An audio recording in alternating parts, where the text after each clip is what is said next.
Okay, we're back and we are with our fan, and I am behind. I am sorry, this is not how this season is gonna go. I just went camping and things got busy, and then I didn't get a chance to record, and I came home and I went to sleep on Sunday. So here we are on Monday, putting up something that's about to come up again on Wednesday. Jeez, this may happen again, just as an FYI, for my birthday, because I'm going to Jamaica. So we'll see how that goes, right? Anyway.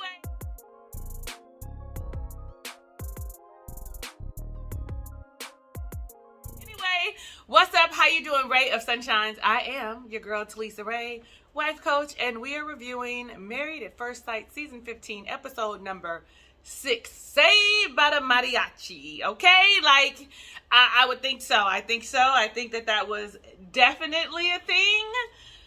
He was saved because she had questions, but we're not going to go there quite yet. I am going to start with Ben and Morgan because it's going to make sense because of the pieces of separate conversations.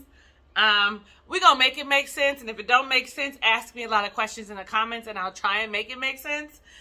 Oh no, we're not going to start with Ben and Morgan. They had a lot of pods. So we're going to start with brunch and tequila tasting, and Morgan and Alexis would have preferred tequila tasting than brunch, possibly because you can have brunch back in the U.S., but tequila tasting in Puerto Vallarta, Mexico is off the chain. But it was on the resort, so it was different than the actual tour. Anyway, I wrote down there's always one group that isn't connecting, or one couple that isn't connecting, and it was starting out to be Kristen and Mitch, but as we watch this episode, it looks more like Morgan and Ben. The fellas are all like, who fucked first? Excuse me? Like, is that really important? That's more Nate, who, of course, has fuckboy energy that he is trying to repress, trying to remove, trying to change, wants to be a different person, wants to be a husband, so we are giving him a shot. But we find out that it's Lindy and Miguel that were the first to consummate their wedding. What? I mean, if you're shocked like I'm shocked, it's appropriate because of the way that Lindy was talking about how she wasn't, and she wanted to build a connection first, and blase, like, we on day 6. How much of a connection did you actually build overnight? Y'all let me know. Later Stacia makes a point about her being pressured, and I'm gonna just mention it now. Do you feel like she was pressured? Do you feel like he just kept on being a creeper, and she just was like, God, let me just get it out the way? I mean, I don't know. Y'all let me know down below in the comments what you think about that. Jason lets them know. Jason, his name is Justin, like my brothers. Lets them know, like, no, we haven't, but we are very intimate. Yes, we are waiting because my wife respects my celibacy. But my question is, does she really? Because she's always talking about, he's celibate. She respects my celibacy. We walk around naked. You know, she probably saw that dong, honey, and was like, I'm going to wait and see. Can he do something with it? But if he can't, I can. Like, I don't know. I was looking at his hands combined with his height. I didn't see. Y'all, let me stop. Nate says that, he's all smitten and in love with Alexis now. And the fact of the matter is he needs to wait because he's going to be pussy whipped. Yo! Nate, you'll probably be the one more whipped than anybody else. I feel like if she gives it to you, when she gives it to you. But let's hold on. And, Justin is talking about how his wife respects his sensitivity. A man like me. Am I only one old enough to know that song by Ralph Transvant? Ralph Transvant from New Edition. That was the shit back then. Excuse me, I had a little burp. But Alexis is like, it's a lot. That's not who I am. I'm used to probably fuck boys. I'm used to that type of energy, and he's a lot sensitive. He's a lot more sensitive than I'm used to. And that she needs to work on considering him, or that he considers her. I can't really remember. I watched it. and then didn't record. You know, you got to really record right after you watch it so that all your thoughts are fresh. Because when you go back and look at your notes, you'll be like, well, what was I talking about? Morgan agrees that Ben is sensitive too. And that she finds him extremely attractive. Like, they all are looking at Ben's body, and he does have a body. I think that Ben would be a lot cuter to me if he had a different haircut, because he's not unattractive, right? I'm not into Asian men, though. Like, really, the men that I'm into are black.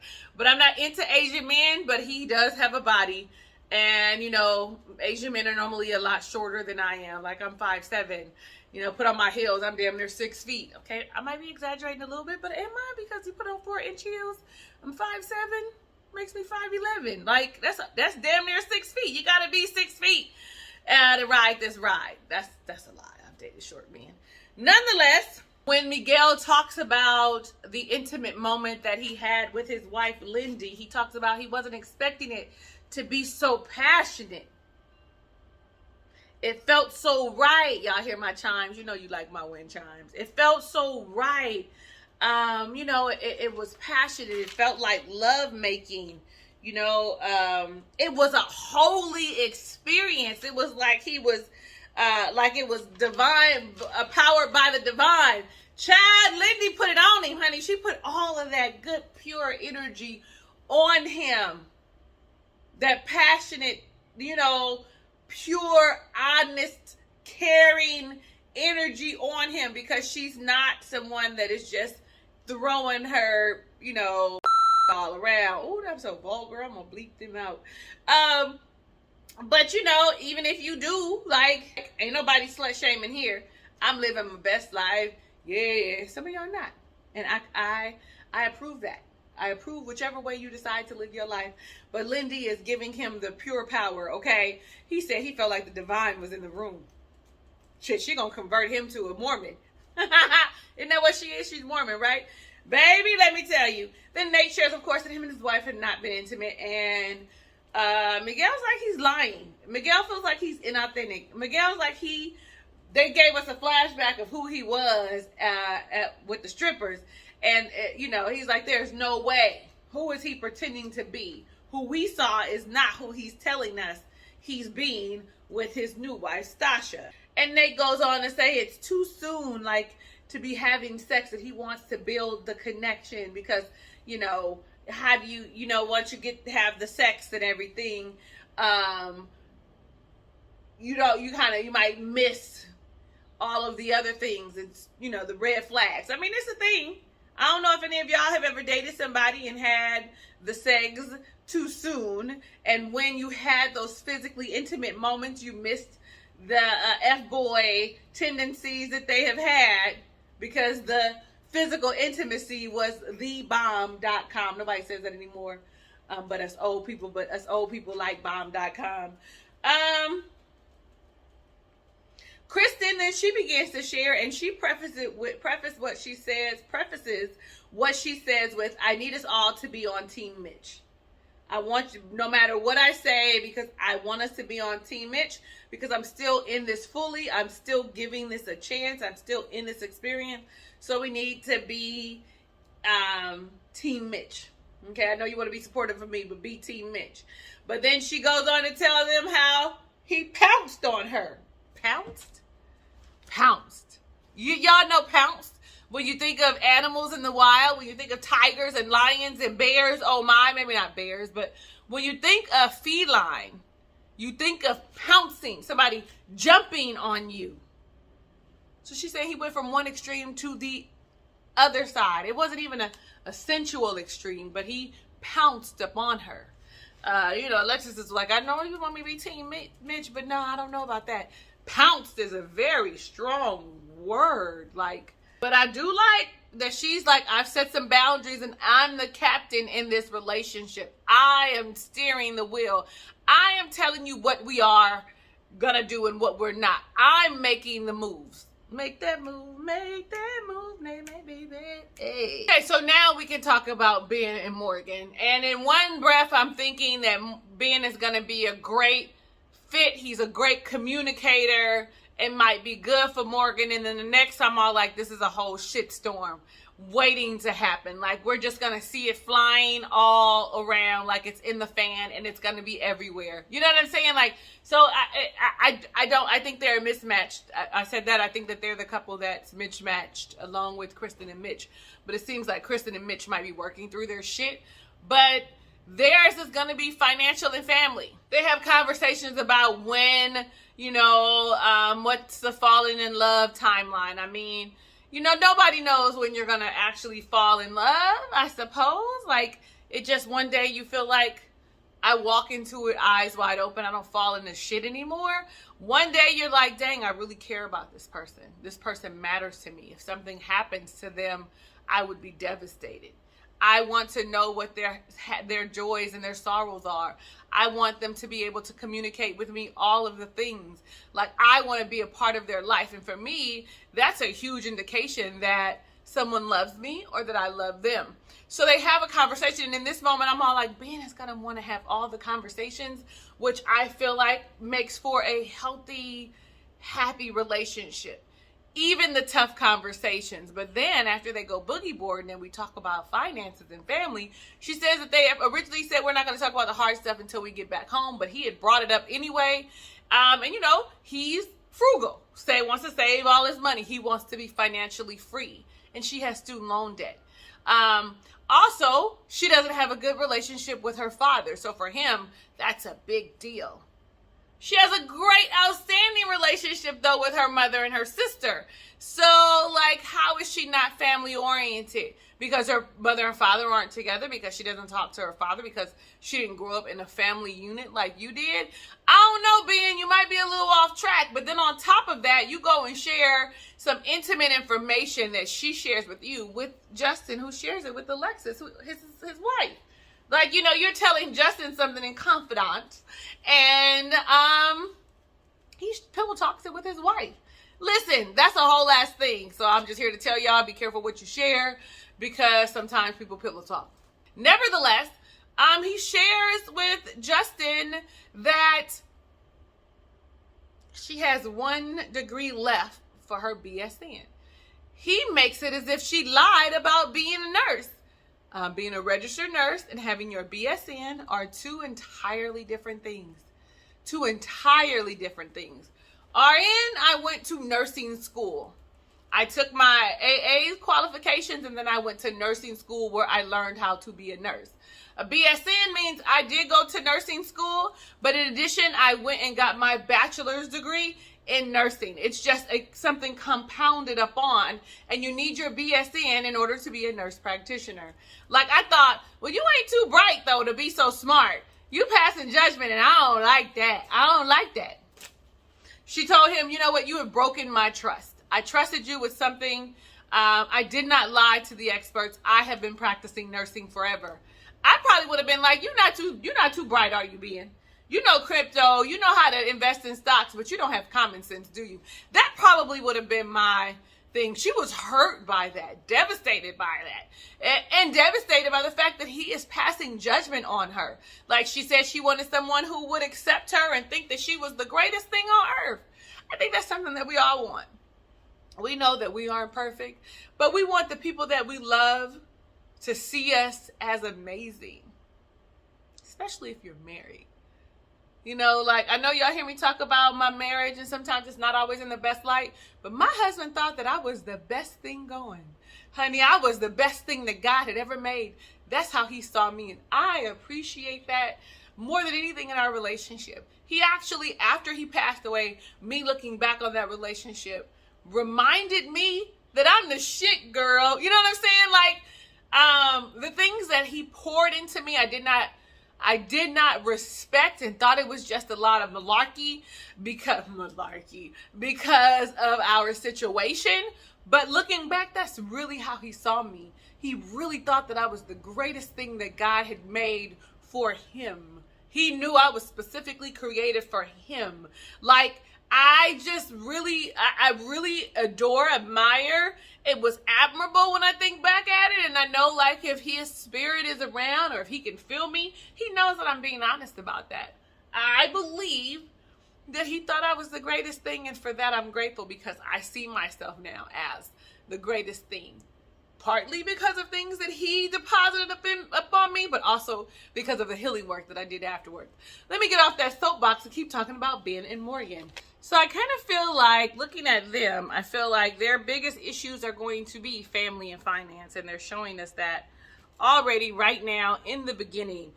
Finances, because, you know, she's got student loans. She also wants to go to school again. She wants to, oh, I done broke my fan, y'all. It's a cheap one though. You know, finances, because she wants to continue her education and be, you know, a nurse practitioner. And he wants to be debt free, and going to school is not something that's debt free. And she says, it's not your problem. You don't have to worry about that. It's all on me. And then family, because he's a mama's boy. That's a whole nother issue all up in itself that we are going to see arise, come about soon enough. I'm gonna keep going anyway. Hopefully y'all can't hear what I hear. It's very irritating, because who knows how long it's gonna last, and I'm already late with this. So you see her in her vignette say, you know, he's not who I thought he was. And I'm all like, ma'am, you've known him less days than the other people. So like 3 days. How could you possibly know who he was? And then I want to know if he was wrong. I want you guys to let me know if he was wrong for sharing that information with Justin. In my eyes, he was. I understand that you needed somebody to confide in, and that Justin is the person that you are closest to, but I feel like he was wrong. He should have went to his wife with his concerns, specifically because they said that they weren't going to talk about it anymore, that he understood, and that a pause would be taken. Okay, so before I get into the other couples, let's talk about dinner. I think this is a good... No, let's not talk about dinner yet. Let's talk about when we see Lindy, Stacia, and Morgan together, and they are having conversations. And Morgan talks about how her trust was broken, you know, about the whole situation. But the part that kind of I really want to talk about is when Stacia talks to Lindy and tells Lindy, you know, hey, what's up? Were you pressured into having sex with Miguel?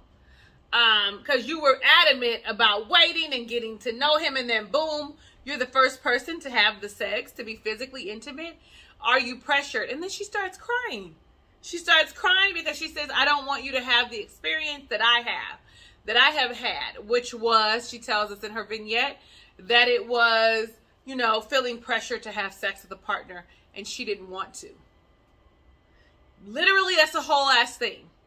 Literally, that's the whole ass thing, especially if you don't want to and you feel pressured, and that's the thing that's going to keep him, and that's the thing that's going to make him stay. And I think that that's where Stacia was going with this. She was going with the fact that, are you feeling pressured? Right? Is this how you feel? Right? So, I don't know. Like, I don't do what I don't want to do. I told y'all how my late husband, you know, wasn't always financially responsible in our relationship. And for him, physical touch was his primary love language. And what we doing? He tried to have me he tried to pressure me to have sex with him because I was his wife. Yeah, no. It's a Sahara Desert. It's dry here. There's no sex happening. What are we talking about? And so I want to know your opinion. What did you feel about that? That makes me go to the whole thing when we seen them at Tequila and Brunch about her being intimate with him. Do you feel like she was pressured? Do you feel like she was pressured? That was the big thing. I know Ben and Justin were having a conversation and playing hoops, but I feel like that's not really a big deal, so we can kind of skip over that. I mean, they playing their music loud. Anyway, so let's talk about Stacia and Nate. They have a TP picnic. Baby, he's more afraid of bugs than she is, so she the one gonna have to kill the spider over her bed. So, I mean, I thought that was like, oh, okay. She also shared with him, you know, that she was glad that he wasn't intimidated by her. And most men are intimidated by her beauty, and add on top of that, her success. That is how I took it. So not only are you beautiful, but you are successful. You are a boss. And if you ain't got your shit together, it could be a little intimidating. It could come across a little intimidating to men, especially if you act like you are superior. And for some reason, I feel like that sometimes might be how she comes off, as the superior being. Holy smokes. I didn't want to talk about them yet. So also I liked that Stacia asked him, are you open to having couples therapy? We don't know each other. This is a first experience for us. Are you open to having couples therapy? I commend her for that, because that is something that Married at First Sight should be giving them already in their toolbox so that they can have a successful marriage. Not just on the show, but say, hey, we're going to give you these sessions to go to these therapists, however many sessions that is, and then it's up to them to continue afterwards. I think that is setting your relationship up for success. And Nate really doesn't seem like he's into it. He was like, well, what do you mean? When we start having problems or ahead of time? And she said, so that we have the tools that we need. So ahead of time. So we can meet or cut off problems at the head. Like, I really think that she's a smart woman. She has experienced life a little bit, you know. She's 37, and you know how mature women are. And so I feel like she's done her research and she really wants to be married, and this is a thing for her. Very much so proactive. I really am liking Stacia more and more. Partly because I see a little bit of me in her. And I also see that she's worked on herself, and she's trying to make this be successful and not just some 8-week experiment. She wants it to be for the long haul. At least that's what I'm getting from it. Y'all let me know what you think about that down below in the comments. She actually shares in the, I missed that part with the Lindy Morgan and Stacia conversation. Do you think it was wise of Lindy to insert herself and share what her and Miguel think about Nate, that he is pretending, that he is being facetious, that this is not who he really is, and that, you know, while, you know, she doesn't know where her phone is, and that they've been totally into one another, that she sees that Nate has his phone constantly and is constantly videoing, etc., and is not clear or sure about the reasons that he is there, what his intentions are. Y'all, she agreed. She said, I'm not really sure about his intentions either. How do y'all feel about that? Do you think that Lindy should have inserted herself and provided that insight to her? I mean, nobody knows anybody right now, right? The only thing that we can say about Miguel is that he's been totally honest with her. That's how I feel. Like, he's been totally honest, upfront about not quite who he is, but he's kind of showing her, right? So y'all let me know what y'all think. Was that too much too soon?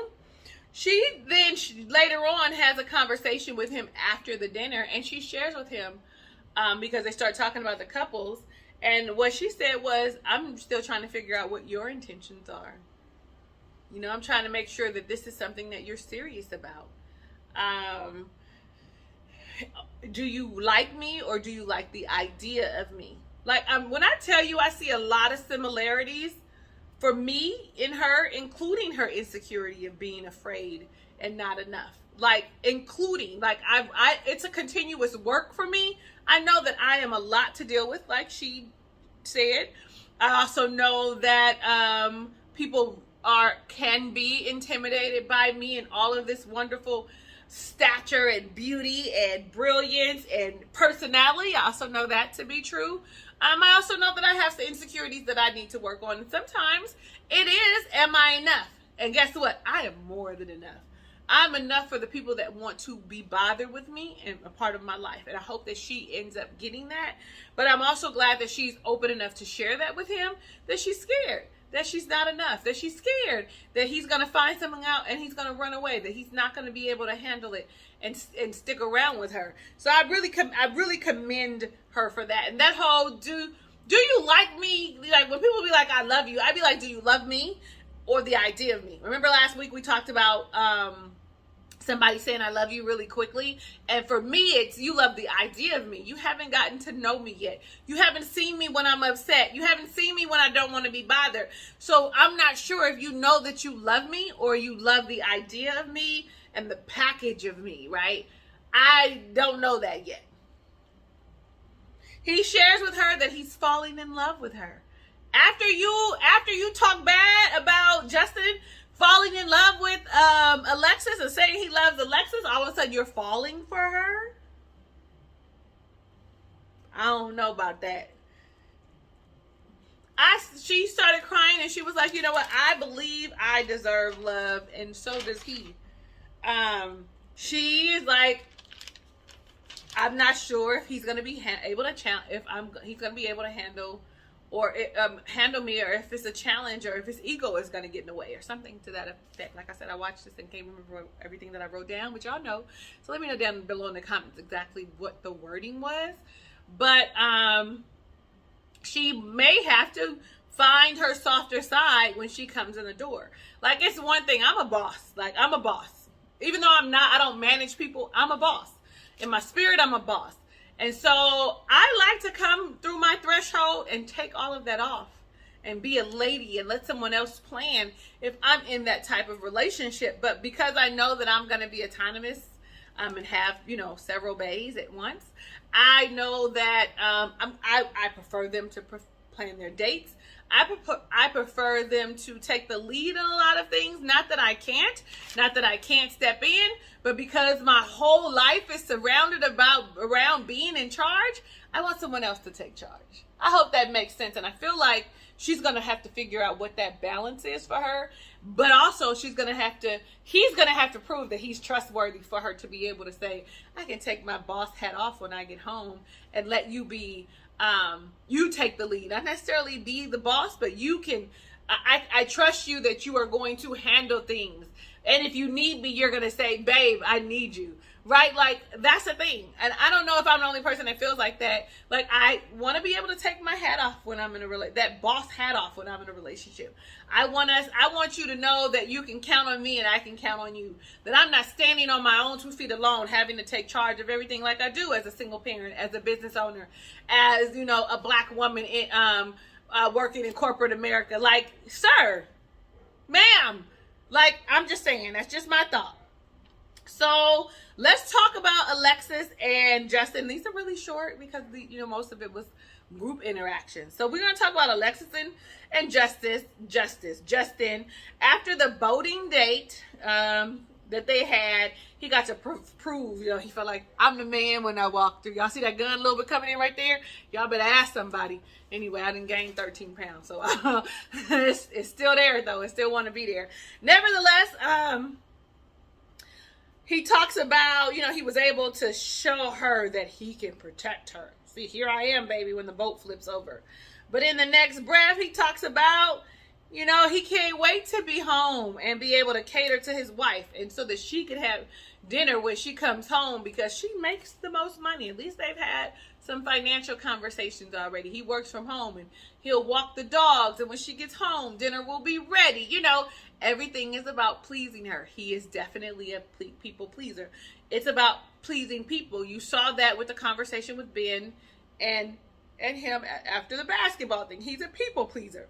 He wants you to be happy. He wants to know that I'm making you happy versus am I making myself happy? Am I happy on my own? Right? I feel like he's one of those people that feels like another person completes you.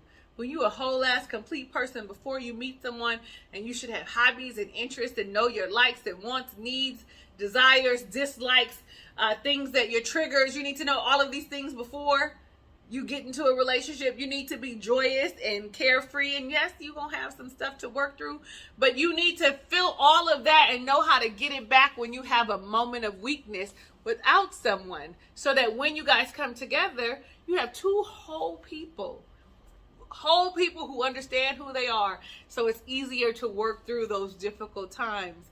Like, I don't know, y'all, am I sounding like somebody crazy? I don't think so. Nevertheless,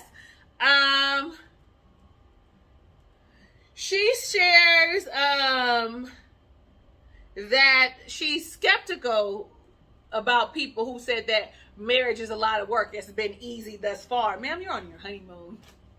You just met this man, so you really got new relationship energy. He's checking all your boxes and saying all the right things, that he wants to cater to you, that he wants to be there for you, that he wants to take care of you and support you and to be all of these things for you. Like, that's why it sounds good to you right now. That's why it seems like marriage isn't work. But marriage, as my cousin would say, is spelled W-O-R-K. It's always a work, and not necessarily a work on the relationship, but a work on yourself.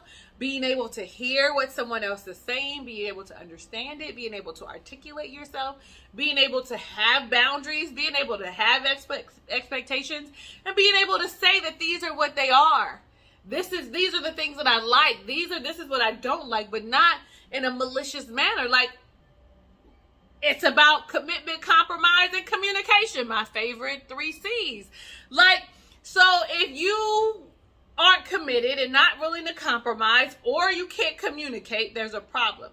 So for me, he's overcommitted to someone that he's committed to the idea of marriage. He has a fantasy world idea of what marriage is, okay? The compromise of everything, he's just gonna cave in. She's not gonna have to compromise anything. Anything she wants, anything she says, he's gonna go along with it. Communication, he's going to start crying when she starts being, very assertive and talking about the things that she wants. And she's just going to mow over him. At least that's what it looks like right now. I don't want to say that I hope that they work out. Like, I hope that they work out. I hope that they work out. Let me see. Oh, so a little later, she tells him that, you can't say, I know you're selfless and you don't know how to be selfish. Instead of selfish, he needs to be self-full, instead of selfless and want to be Captain Save-A-Hole for his friends too. You know what I'm saying? She wants him to mind his business. But listen, I thought to myself, because she's talking about at the dinner, which we're getting ready to talk about in just a second. I thought to myself, well, you the one that started it when you started asking him questions about how Ben felt, what his face looked like, and about Morgan. You actually ensued it. He would not have probably said anything. And then he starts crying again, okay? He just wants everybody to be happy. He wants his friend. That's his friend. And he wants his friend to be happy. And, it hurts him to see his friends hurt. Absolutely it does. Y'all both probably need to mind your business. Drink your water and mind your business. Like, yes, okay? And I like the supportive moment that she had, the endearing moment, the, I do love you, Joshua, whatever his last name, Justin. Why do I keep calling him a different J? Justin, somebody, Tree, somebody, like, I do love you, I love you, or whatever. And, I'm supportive of you and all that shit. I just want to see if she stays supportive in this manner, because he is extremely sensitive. Or is it going to work her damn nerves? I just want to know. I'm watching. You watching? I'm waiting to see. I want them to make it, but I want to see them have some real world issues, because it's about to happen. I want to see them have real world issues and how they work through it. And is she going to be supportive, or is she going to run? So if we're going to talk about Kristen and Mitch, there was a moment when we got to see Kristen and Alexis sitting together. And she talked to her, we don't want to talk to you as a friend. You're the strongest person I know. That's a black woman thing. And listen, quit calling us so strong. Strong, like, I like it. We are. But because people see us so resilient all the damn time, they think we don't know how to, or they think that we don't need help, or that we don't need the support, or we don't have a softer side. Like, don't look at me. She was like, you strong too, coming from somebody that's really strong. And I'm glad that she said that. Like, we wear strong as a badge of honor. I'm really working on that. I'm really working on, it's just, it's survival. My strong is from survival all the damn time. Right? Is my fan bothering y'all? Y'all let me know down below in the comments. I'm going to get off that soapbox. But my strong is a byproduct of having to survive. Having to figure things out on my own. Right? So that's the thing. Just so it's clear, I'm sure the other black women watching understand what I'm saying. It's just a survival technique. If I had someone to depend on all the time, I probably wouldn't have that S on my chest for super and for strong. Like, anyway, she shares with Alexis that he hasn't been in a serious relationship before. And Alexis says, you know what, meet him where he is. I'm one of those people that meet you where you are. I do. I'm one of those people that don't want you to change. I meet you where you are. If I can deal with it, I can. If I don't, I leave you right where you are. I get to choose. I'm not asking you to change for me. I'm not adding any pressure on myself to pressure you to be someone that you are not, or to be the person that I need you to be, and that's not who you are. Anyway. And they have a really good conversation. I do think Alexis has a really good head on her shoulder. She is giving, Kristen the support that she needs. And Kristen I actually really like her. I do. I really like that she can stick to her guns, that she can see things for what they are. Except for, in the beginning when she kept saying, he's really attracted to me. He's attracted to you now because you showed him, I don't need you. I would like to have you in my life. I want you to be in my life. That's why I chose this. And the experts chose you for me and me for you. And so I'm willing to give it a shot. But I am not going to be a yo-yo, a toy for your benefit. Anyway, later on, he admits to her that he is a lot. And that he gave her mixed signals in the beginning. So while you're talking in the bed, you're giving her mixed signals as well. With the... I don't want you to be a pushover, but I want you to tell me, but I don't want you to try to control me. Like, those weren't the exact words, but he was saying things that were like, I want you to tell me about yourself, but not to. He still gives mixed signals. I like that she said to him, I want to be desired. I've realized recently that is a thing for me. I need to be desired. I need to be desired. I'd like to be desired. I want to know that you want me and want to be in a relationship with me and want to have physical intimacy with me and want to spend time with me and communicate with me. And that's where I come with I'm not going to pressure anybody to do the things that I need. I'm going to share with you what my desires are. And if those are things that you can't meet, I'm going to release you. Really, I'm releasing me. I'm not going to pressure you for that. I'm going to release me from wanting that from you. I'm giving myself permission to move forward. Y'all don't do like I do, okay? Don't do like I do if it does not serve you. We can have a conversation. You can book a free discovery call, and we will work on things that work for you. But this is what works for me. I'm taking the pressure off of myself. I really like her because she is holding the line with her boundaries. We are not going to, yes, I enjoy cuddling, and yes, we almost had a moment, but I am holding the line until I see that you're serious about this. I realized too, I think I said it last week, that physical touch is her love language. And that's why she needs to, it's not my love language, but that's why she needs to be desired and wants to be touched. I may need to take the quiz over because maybe that's changed. Maybe that's changed. I still require quality time, but I do like physical intimacy. Anyway. Let's talk about Lindy and Miguel. I think this is our last couple, and then we get to talk about the group date. We talked about the whole conversation with the three girls. They go kayaking, they come back from kayaking, and she's a sharer, right? And he is like, really, let's wait and see. Let's see what happens. I'm not sure. She's over analytical. I wonder if she's got Virgo in her chart. And he's all like, well, we gonna see. Let's see. Let's see. Maybe. Let's see. So I for me, I'm an analytical person, I have a million scenarios and hypotheticals that go through my head, but I work on saying, okay, live in the moment now, be here now, but I try and be prepared for what may come. I'm also an empath, so I can see what's coming, right? I can feel what's coming.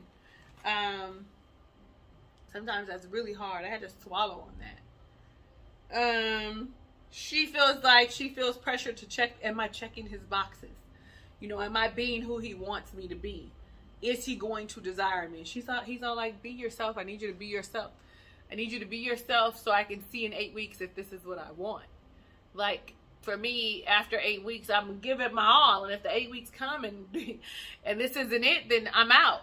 And for her, that's scary, I think, because she's in it. Like, we're matched. I'm willing to put in the effort. It's being, like they say, it's like being in an arranged marriage. Y'all watch Indian Matchmaker? I love that show. I love that show. If I was younger, I don't know. I tell you, I might go to a matchmaker. If I was younger, I might go to a matchmaker now and give my qualifications. They have to be someone who understands that I date other people. And I don't want to be married. Anyway, Miguel shares with her, I don't know where I am right now. And she's like, is this a 2-month experience only for you? Well, I don't know where I am right now. But my question is, where do you want to be at the end? You can start talking about what you hope for. I actually thought to myself, well, did you ever really want to be married? I think he said that he did. Because most of these people who come in, they come in with the I want to be married thought process. She says that she wants a lifelong partner and not this to be an experience. I really like Lindy. Lindy can talk too much. Lindy can be an overthinker. But I think I really like Lindy because of the fact that she knows where she is. She knows where she is and what she wants. And maybe that comes from her religious background. I don't know. And I like that she's not afraid to articulate what she wants for fear of what he's saying. But then again, in the next breath, are you doing things only to please him, right? Like, I don't know. We just have to keep watching and see if my opinion of these people changes. I wrote down, is she delusional? After the dinner and they have a conversation, she talks about how she worked hard to have free time and pretty much be gentle with it. Don't judge me. Don't look at me and say because I'm leaving and I'm having a beach day and you got to work that you're mad, or because I'm sleeping in all day. Don't do that. Like, and he's all like, let's just cross that bridge when we get there. He's more of, like I said, that I'm operating in the now, and she's more of a let me tell you what my triggers are and be gentle with me. But I think one of the bigger things was the group date. The last night, the group date. Lindy immediately brings up that he says about the 8 weeks. Like he said, if he don't know in 8 weeks, he's out of here. You know what I'm saying? Like, that is kind of what he said, though. He did kind of allude to, if we aren't a match in 8 weeks, I'm out of here. But isn't that the pretense? Like, he isn't looking at it from a place of, I want to be married and I'm going to make it work. I'm going to try and make it work for the 8 weeks. He's saying, if we don't fit in 8 weeks, I'm out. How do y'all feel about that? How do you feel about what he said? You can look at it both ways. It could be a positive and it could be a negative. It could feel like he's not giving it his all, or he's being realistic and saying, the fact of the matter is, this show does not have a good track record. So I'm going to wait and see. He did say he was going to give it his all, though, for the 8 weeks to see what happens. So there's that. Nate talks about Stacia is building her a home, and she's invited him to stay with him when the 8 weeks is over. Y'all know how I feel about moving into somebody's space. Y'all know how I feel about it. I say it every year. I always don't think it's a good idea that you uproot your life and you move into somebody's space because of the power dynamic. This is my house. I built this house from the ground up. What did you do? If she's that kind of person, if that becomes her personality, y'all, I got a mosquito nest or something in my house. Like, Because every time I turn around, I'm getting bit. I might catch them and kill them, but I don't know. I'm going to have to fog my house. That's what you see me itching right now. Did y'all see it bite me? I'm going to have to look. But did y'all see it bite me? Anyway. So like I said, that for me is always a thing. Moving into somebody else's space. I could never. I like that she's building her a house though from the ground up. Honey, the bitch is the boss for sure. I love it. I love that she has her shit in order. She knows that now she's able to have a family. And really needs somebody that's on her level mentally. I don't know. Kristen shares she's looking forward to the day-to-day activities of eating dinner together and laying in the bed together. And, you know, hey, I got a lot of energy. And he's all like, me too. And I like women who have a purpose, who are doing things with themselves. Oh, okay. Look, I'm just waiting. Now, here's the thing. Morgan probably should have stayed single. Morgan told us, though, that she had never seen herself get married, that she wasn't the girl who looked at the white dresses. I mean, I wasn't either. But when I got married, I knew that I wanted to be married. Right now, I'm all like, I don't want to be married again. He's going to have to be a really fantastic, amazing man that can convince me to be married again. Anyway, so she says that she doesn't really know how it's going to work because of COVID and how hectic things are at work, that she needs to be able to come home and to decompress. And so having someone there is going to be different. Like she's going to want to be left alone. She's not used to somebody asking how her day was and all these things. That's a thing that for single women. I remember coming home with my husband there and being irritated as fuck that he would immediately be on my head. And I'd be like, you got to give me 15 minutes to decompress. Not only did I have a long day at work, I had a long drive. And he didn't understand that. And so she's going to have to figure out, because Ben was looking lost, dazed, confused, and like he was in a maze. Like, so what am I supposed to be doing here? Because she don't want to come home. She told him. See, I feel like it was right here. I don't have no water over here, like waiting, like, you know, sitting. She told the experts that she needs someone who can be self-sufficient when she gets home, because after caring for people all day, she does not want to come home and care for someone else again.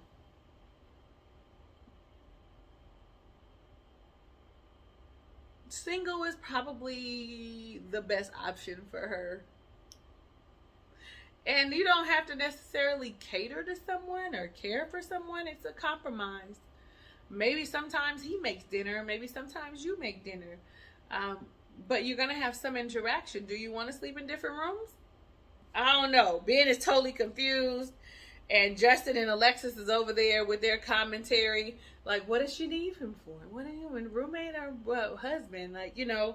So when Justin and Alexis starts talking, and Justin starts talking about what he's going to do for his wife with walking the dogs and having dinner ready, Miguel is like, hey, yo, what do you do for him? I hear about what he's going to do for you. What are you going to do for him? And I'm glad that she was able to articulate it, because I was waiting to hear what she said. She said, I'm going to be his supporter. I'm going to be his protector because he's so sensitive. I am his comfort. You know what I'm saying? She said that I want to be, I cater to my man. I know what, you know, he needs. This is just, it's almost like an even exchange is what she said. And then that's what she said. I do love him. Right? I do love him. And so I was really glad to hear her be able to speak up and say something. And again, I want to see how this translates for them in the real world. Right now, we're in honeymoon la land, where everything is good. Vacation time is good. Then we talk about Miguel and Lindy. And she said that she appreciates his honesty about the 8 weeks that I'm going to cut out. But before, it was a problem with it for her. And I'm glad that Stacia, or whoever it was, said something. That Stacia, I think it was Stacia, and then Stacia started, because I feel like Stacia feels like she has to protect Lindy because Lindy is naive, which I believe she is. And that she also has a bit of a people pleaser. Like, I just want to stay married. And so, you know, I understand. And it's us, right? And so, you know, Stacia was getting ready to go ham on the questions. Well, we don't know nothing about you. we don't know who you are. What do you do? You know, we don't know what you want. We don't know anything about you. And, you know, Lindy's all like, I know, you know, later when the mariachi comes in with their music that saves him, Lindy is all like, we've been having real conversations and they don't know. And that's how it got to in their room, you know, about them. And, you know, I don't know. She's all, babe, I got you. I'm not sure. I'm not sure if she's delusional. I'm not sure if she's just trying to make sure it works. I'm not sure what it is. I don't know if she just wants to make sure that it works so that she doesn't end up looking silly. I'm not sure. Y'all let me know what you think about this episode down below in the comments. And what do you think about Lindy and Miguel and Alexis and Justin and their dynamic, and Stacia and Nate, and Ben and Morgan, and Kristen and Mitch? I want to know. Let me know down below in the comments, because that was the end of the episode. Thank you so much for watching. Definitely share how you feel. I am your girl, Talisa Ray. Listen, we just finished episode 15, Saved by the episode 15, season 15, episode 6, Saved by the Mariachi.